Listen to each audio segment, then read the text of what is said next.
Today, we are in an elegant, classic Pontiac Fiero.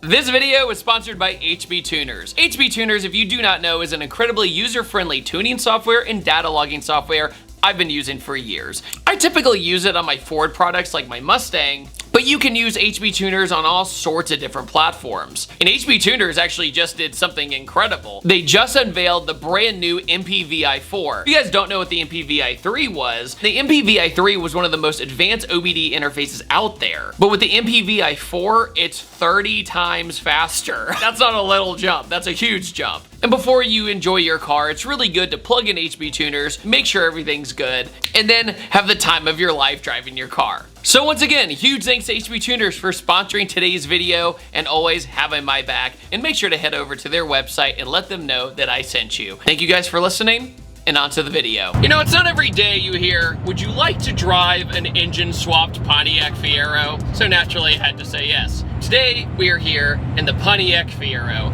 a car with many reputations. You could call it the knockoff Ferrari, you could call it the knockoff MR2 even, specifically the AW11. This was GM's attempt in the 80s to do a mid-engine sports car. If you've never been in the Fiero, it is undeniable though that the interior has a sense of character. Like everything is very airplane cockpit, right? They tried to make people feel special when they sat in this car. Everything's very boxy and very 80s, and all the climate control and all the switches and all that kind of stuff feels very airplane, right? Like I am sitting in the cockpit of a American sports car. What came of it was a mixed reputation, like I said, but this one in particular, I could not say no to driving.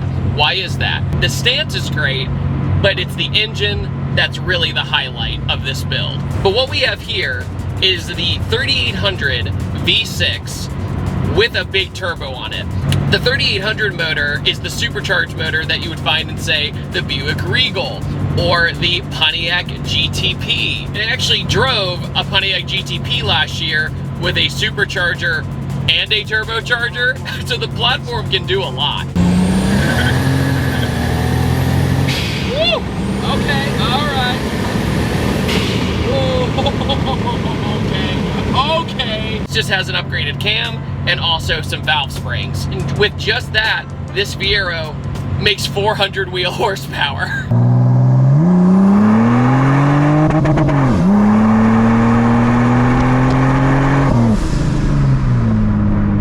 My question for you in the comment section is though, would you take a 3800 turbo 400 horsepower Fiero, or would you take a 3S GTE SW20? Put it down in the comment section below.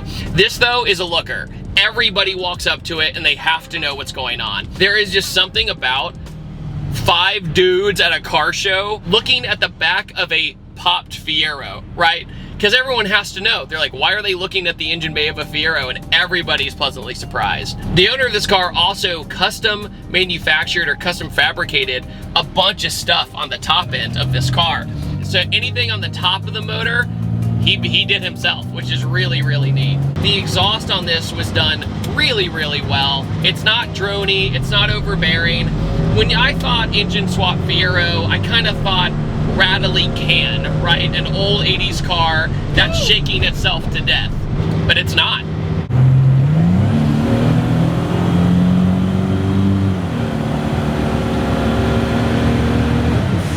Woo!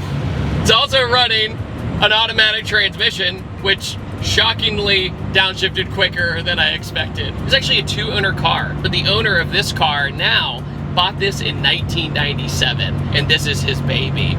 He also has a website where he sells custom parts for the Pontiac Fiero. So if you have a Fiero that's just sitting around and you want to do something cool with it, he's your guy. He manufactured the engine mounts himself.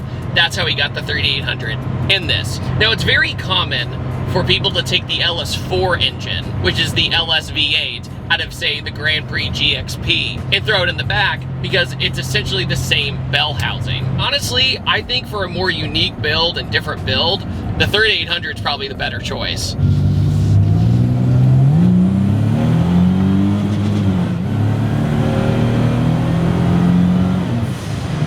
Dude. Okay, so I let off the gas for a second because it hit limiter, so I was like, oh, I'll be nice, but no, then it just went right back in it. That was sick. Dude, this thing sounds awesome. And it's so weird having the 3800 V6 behind me. I'm so used to having it in front of me and doing crazy torque steer things, right, with front wheel drive. We also have a boost gauge here, AFR gauge here, let me know that everything's running A-okay. He also mixed and matched parts from different year Fieros underneath and swapped things around to have better suspension, things of that nature. The 3800 motor, though, has really proven itself to me that it is a viable platform. It made good power, they sound pretty good. It's not some crazy raspy V6 like a VQ motor out of a Z or something. They're very torquey down low, that's what's really neat. This is a very user-friendly build to drive. What's really interesting though is with things like the GTP and the Buick Regal, you're fighting a lot more with torque steer and the front wheel drive and all that. Okay, all right.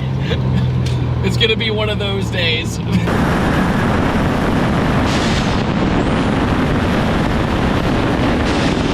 With the 3800 V6 being behind you, it just squats and hooks up. I haven't spun at all. This is 400 horsepower and one of the most notorious cars ever built.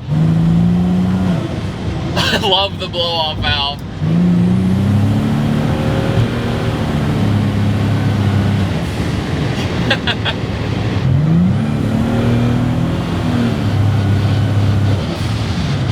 In a lot of ways, this feels like a natural upgrade to the normal Fiero. Like the normal Fiero, we all know, is not very fast, it's not very crazy or anything like that.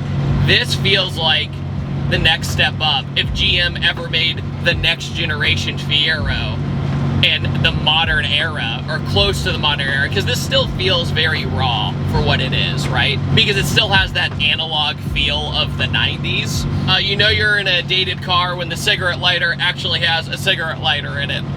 What's really funny is I saw a C4 Corvette way in the distance ahead of me coming this way, and I was like, brother? Nope, not a Fiero. Who would have guessed? Also, another thing, they put the Fiero logo everywhere on this car. It's on the door handles inside, it's on the steering wheel, it's all over the interior, it's on the dash. Interior itself though, even though I did kind of comment about what it looked like, the condition of this is pretty incredible. He's taken amazing care of this car. I thought the automatic in this car would be an absolute slog, and I was absolutely wrong.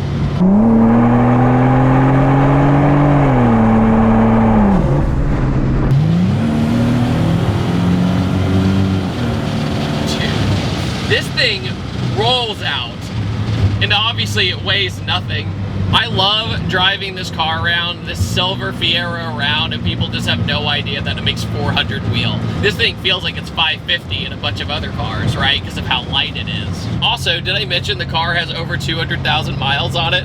So there was so much love poured into this thing. I highly respect it because I have a saying, every car that's ever existed has their guy, or their community, or their forum, and he's their guy. You know, he's the Fiero guy. He has some Fieros waiting at his house ready to be built because of his skill set to do this. And it's super cool when you meet people who are really on the inside of a certain car platform and they know everything about them. And that's the beauty of doing project car reviews, right? I'm always learning something new about different platforms and different cars that came out in the past, right?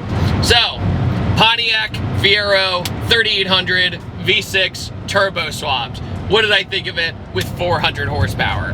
Honestly, it was way better than I thought. I knew it was gonna be good because I could tell it through the photos and the love and the preparation of this car that a lot was taken care of in this thing. Like, they did not cut any corners on this build. It looks beautiful, the engine bay is beautiful. Out of all the platforms, it's pretty amazing what people can do with the right research and the right time. All these years of refining this car have finally paid off. So once again, what do you think about this Fiero? Put it down in the comment section below, and I'll see you guys next time. Take it easy. Have a wonderful day. Goodbye.